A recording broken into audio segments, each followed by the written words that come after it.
Joy. That's right. It's Weekend Brekkie with Paul and Jono. It's just gone 9:30. It's 14 degrees outside. This beautiful state of ours, Melbourne. It's going to be a gorgeous morning. A bit of a rough afternoon. So get out, do your exercise, go to the market, and enjoy our first weekend out of lockdown 5.0. Jono, we've got a very special surprise now. I know. I'm excited. So excited. To a big Joy, warm brekkie welcome to the fabulous Paul Capsis. Welcome to Joy, Paul. Good. Oh, thank you. Flowers. No, flowers. Cake. Oh, hello. Hi, Paulie. It's so nice of you to join us on Johnny the show. And Paul, hello. It's a thrill. Of course, Australian icon of the stage and screen, Paul Capsis has agreed to join us on Joy Weekend Brekkie because I would say national treasure. Oh yeah. Well, he's the most recent recipient of the Cabaret of Life award at the Adelaide Cabaret Festival, right? Well, I got an icon award, so it's an official. I can go around calling myself an icon now. Well, amazing. Good for you, Paulie. Now, look, you're here in Melbourne because you are doing the Who's Tommy for the Victorian Opera, but before that you were in Adelaide doing a show for the South Australian theatre company down there. Just tell us a little bit about getting here because you had to cancel dates, and then you were here and you were in ISO for a little bit. It's just been a bit stressful, correct? Yeah, very stressful. First of all, the show I was doing in Adelaide was for a company called Brink Productions with the State Theatre Company of South Australia for the Guitar Festival, and it was Slava Gregorian and Manus Noble, and the show got cancelled a week after its season started.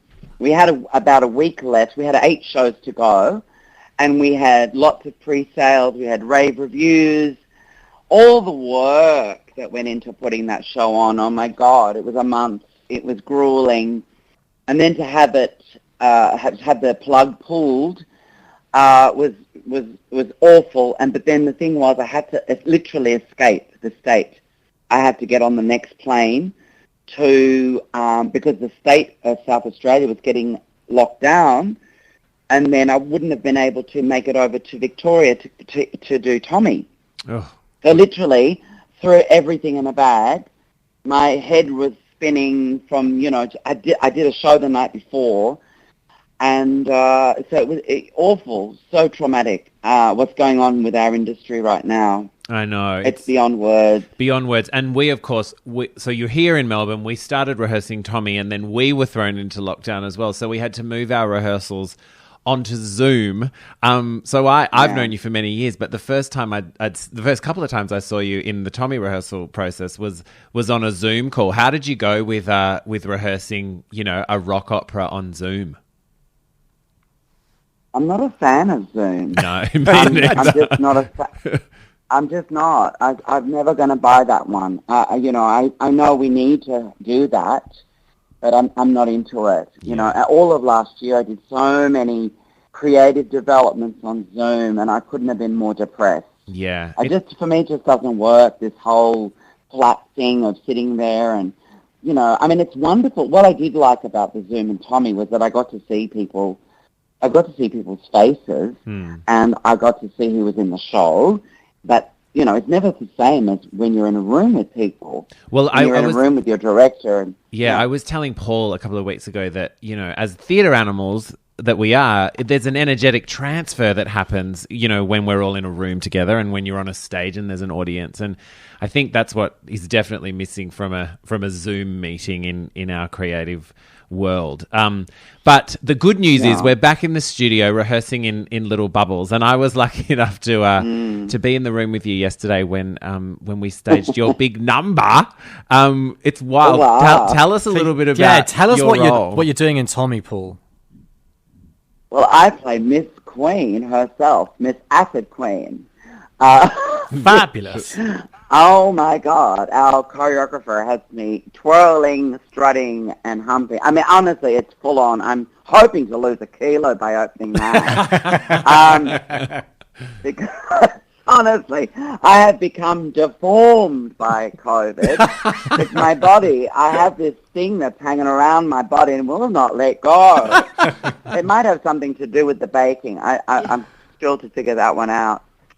But I love her. I mean, honestly, to play this role is beyond a dream for me. It's just like when I got to play the MC in Cabaret.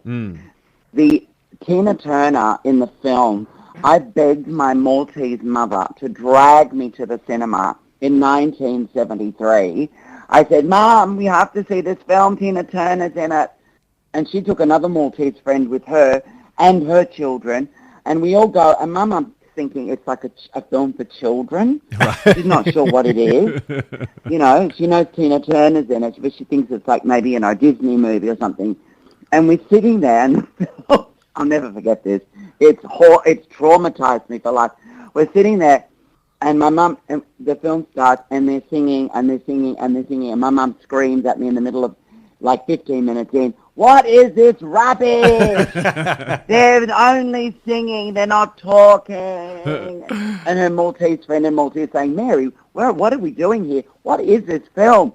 This isn't suitable for children. And, and this went on. And I'm like, please, Tina, hurry up, because we're about to exit. We're about to make it to the exit. And then Tina comes on, wobbling and shaking, with a massive syringe. Trauma. So now I get to play the role. So I'm very happy. And I can it. say to anyone out there listening, and please come and see us in Tommy for the Vic Opera at the Palais opening August 13th. That the performance is going to be wild from everyone. But this moment from Paul Capsis it's like nothing you've ever seen. It's going to be wild on another level. It's just watching you create it and come up with who she is and what she does. It's just such a treat. Everyone in the room yesterday agreed. We're very lucky to have you. I've seen Paul. I've seen you quite a few times on doing Cabaret. You've got an amazing ability to twist your body and morphosize into different shapes. So I think, if anything, Jono's across the studio here. He's beaming, trying to do the memory recall of what happened yesterday. It's going to be amazing. Oh, my God. I'm thrilled. And I love it. Everyone is so kind and generous. And I think in our rehearsal rooms now, you know, we're in a tricky time for us to make work. And, you know, I think there's trauma going on all over the place in our industry. But for me to be in that room yesterday with real people, with our director, with our choreographer, with John, with Matt Hetherington, and the wonderful company, I was just like, honestly, I could bawl my eyes out just talking about it because it was just so beautiful. Yeah. And it's rare now. I know this is a strange thing to say, but it's rare. I mean, the show I did in Adelaide, we were a very small company. It was me with 2 guitarists, and I literally had to play 5 roles and do different voices, and, you know, it's really full on. But it was also very alone experience because the guitarists were incredible. Flava and Manas, you know, they give a lot on stage, but they're really in their world of playing the music. But to be in a room with other people making work is just, honestly, incredible thing. I'm thrilled. And Paul, would you believe now then doing a big company piece like this is much more rewarding as an artist because you've actually got so many other fellow artists to work with? Is that where you're coming from? Because one of the questions we're going to ask you is cabaret or theatre. So, you know, that's almost in the same sort of question. Well, that's a really interesting question, Paul. I mean, honestly, that is a really... Because as much as this interesting thing with this last show for me, the moment I was on stage with the audience is when I didn't feel so alone. You know what I mean? I would definitely say that the idea for me now, at my age, working with other people is more, for me, more rewarding. It's something I crave. I've done so many one-person shows, and I'm not really keen to do many more, if any, after this last one, because I did find it incredibly difficult, actually, to be really honest. I found it's just you, and, you know, we rehearsed from 10 till 6 every day, all day I have a director talking at me or saying things I should do and, do this and do that. And for a whole day, for a whole week, that's a lot. And I've done this before. I played Quentin Crisp. I played, one-person shows with Barry Kosky. You are the one person and you get it all day long that, because that's how it has to be, because you are the only person. Yeah. Other than if you're working with musicians. So cabaret and theatre, very different things in my experience. Also when I do cabaret shows, apart from the musician I may be working with, if I'm lucky, a band, but that's different. See, I find working with a band, you're not on your own, and it's a wonderful experience of different energies coming together to make a show. But working in theatre with other people, other actors, the thing about how we can work together and how people are generous and give you ideas or just being there as support. Yeah. So totally get that, Paul. It's beautiful. That's a wonderful answer as well. In one day in Tommy, I had more feedback just yesterday in one day than I did for quite a long time doing this other one-person show. Because that's just what it is when you do one-person shows. That's so good, though. That's so good.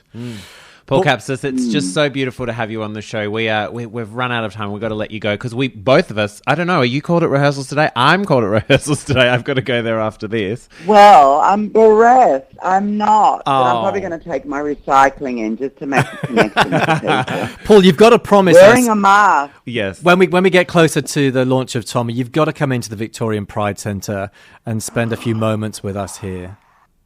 Oh, please, can I? I'm so thrilled about... See, I knew about this project for years before. I have friends who live around the corner, and they took me there once just to have a look at the land and the place and where it's going to be and the ideas. So I absolutely can't wait, because I'll be in St Kilda too. So yeah. Perfect. Once we move down to St Kilda with the show, I'm going to drag you in and get you in here in person. Johnny. We'd love that. Well, I'll see you bright and early Monday morning. Anyone that wants to see Tommy, Vic Opera, please go to the Victorian Opera website. We open August 13 for 1 week. Come and see the incredible Paul Capsis and company. Thanks for joining us, Paulie. Thank you, Johnny. Thank you, Paul. Thanks, Paul. Best of luck. And we've got to play a record now. This is the original Roger Daltrey Pinball Wizard.